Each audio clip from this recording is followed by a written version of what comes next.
সিদ্ধার্থ শঙ্কর রায় একজন বিখ্যাত ব্যারিস্টার ছিলেন। তিনি বাংলার মুখ্যমন্ত্রী ছিলেন।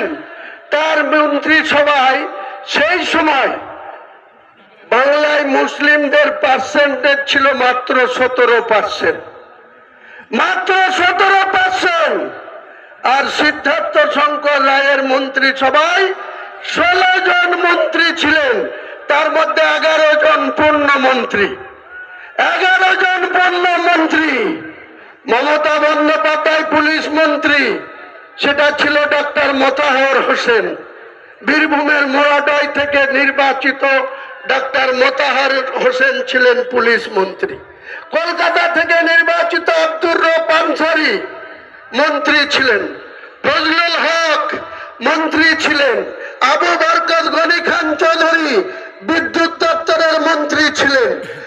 আমাদের এই জেলার সুসন্তান প্রয়াত আব্দুল সাত্তার সাহেব লালগোলার বিধায়ক, তিনি কৃষি এবং